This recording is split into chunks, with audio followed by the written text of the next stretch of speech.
علی علی کر تیرے دکھ مک جان گے۔ قال النبی صلی اللہ علیہ وآلہ وسلم یا علی ما عرف اللہ حق معرفتہ غیری وغیرک وما عرفک حق معرفتک غیر اللہ وغیری۔ حضور صلی اللہ علیہ وآلہ وسلم نے فرمایا، اے علی، آپ کے اور میرے علاوہ کسی نے بھی اللہ کے مقام کو نہیں پہچانا، اور کسی نے بھی سوائے اللہ کے اور میرے جس عظمت کے تم لائق ہو نہیں پہچانا۔ الہی ہم میں پھر صدیق سا ایمان پیدا کر، اور عمر فاروق سا کوئی جری انسان پیدا کر، رگے تحریف کٹ جائے دم عثمان پیدا کر، علی المرتضیٰ شیر خدا کی آن پیدا کر۔ عبداللہ بن کثیر فرماتے ہیں کہ امام جعفر صادق رضی اللہ تعالیٰ عنہ نے اللہ تعالیٰ کے ارشاد شاہد اور مشہود کے بارے میں جب پوچھا گیا کہ شاہد کون اور مشہود کون، آپ نے فرمایا اس سے مراد رسول اللہ صلی اللہ علیہ وآلہ وسلم اور علی بن ابی طالب ہیں۔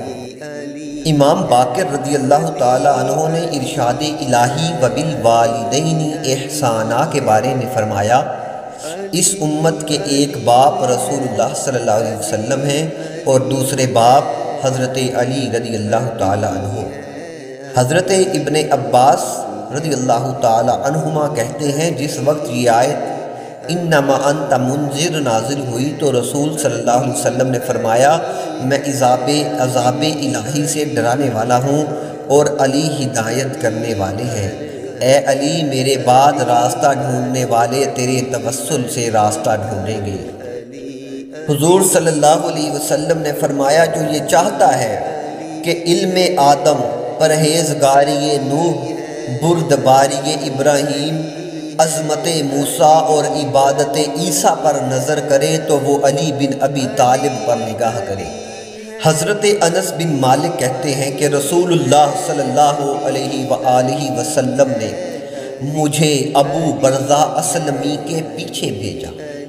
اس وقت میں سن رہا تھا کہ رسول اللہ صلی اللہ علیہ وآلہ وسلم نے فرمایا، اے ابو برزہ، رب العالمین نے علی کے بارے میں میرے ساتھ عہد کیا ہے اور فرمایا ہے کہ علی ہدایت کے پرچم اور ایمان کا ستون اور میرے دوستوں کے پیشوا اور میرے تمام فرما برداروں کے راستے کے نور ہیں۔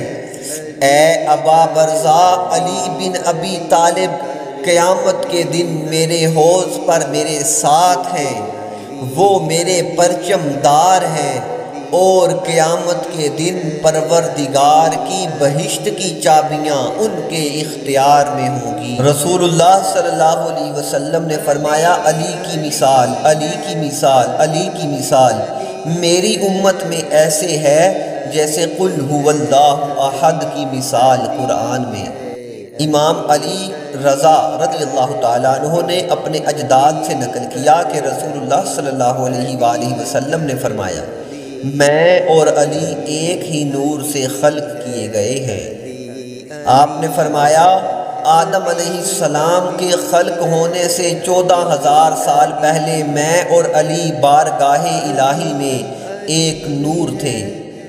جس وقت اللہ تعالیٰ نے آدم کو خلق کیا، اس نور کے 2 حصے کیے، ایک میں اور دوسرا حصہ علی رضی اللہ عنہ ہے۔ حضور صلی اللہ علیہ وسلم نے فرمایا، اگر میں اور علی نہ ہوتے تو اس زمانے میں اللہ کی پہچان نہ ہوتی، اور اگر میں اور علی نہ ہوتے اس زمانے میں اللہ کی پرستش نہ ہوتی۔ حضرت علی سے مروی ہے، رسول اللہ صلی اللہ علیہ وسلم نے فرمایا، اے علی، لوگ مختلف درختوں سے خلق کیے گئے اور میں اور تم ایک درخت سے خلق ہوئے، میں اس کی جڑ اور تم اس کا تنا ہو، حسن اور حسین اس کی شاخیں ہیں۔ رسول اللہ صلی اللہ علیہ وسلم نے فرمایا فرشتوں نے 7 سال مجھ پر اور علی پر درود بھیجا۔ حضور صلی اللہ علیہ وسلم سے پوچھا گیا کس لیے؟ فرمایا اس لیے کہ مردوں میں اس کے سوا میرے ساتھ اس وقت کوئی اور مسلمان نہیں تھا۔ رسول اللہ صلی اللہ علیہ وسلم نے فرمایا میرے بعد فتنہ کھڑا ہوگا، اس وقت علی کے ساتھ رہو، کیونکہ وہ پہلا فرد ہے جو مجھے دیکھے گا اور پہلا فرد ہے جو قیامت کے دن مجھ سے مصافحہ کرے گا۔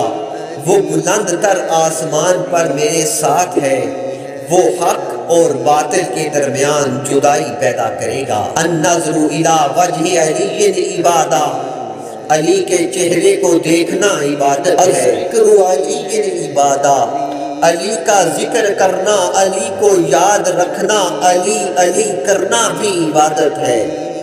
قال رسول اللہ صلی اللہ علیہ وآلہ وسلم علی حجۃ اللہ یوم القیامہ، علی قیامت کے دن اللہ کی حجت ہے۔ حضرت علی رضی اللہ تعالیٰ عنہ داخل ہوئے اور سلام کیا۔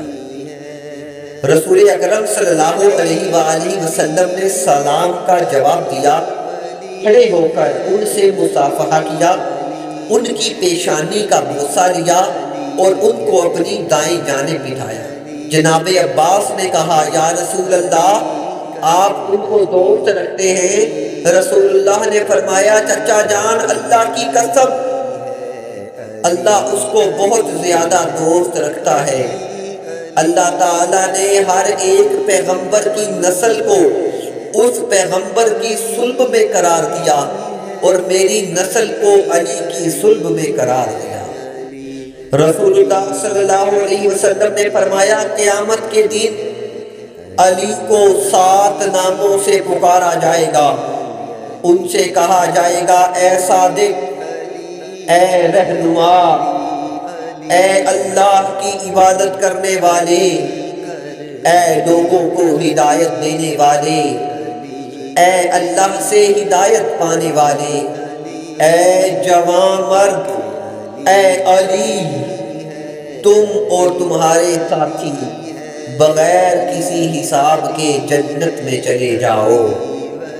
خوش قسمت ہے وہ شخص جو اسے دوست رکھتا ہے اور اس کے فرمان کی اطاعت کرتا ہے، اور سن لو بدبخت ہے وہ جو اس سے دشمنی رکھتا ہے اور اس کی نافرمانی کرتا ہے۔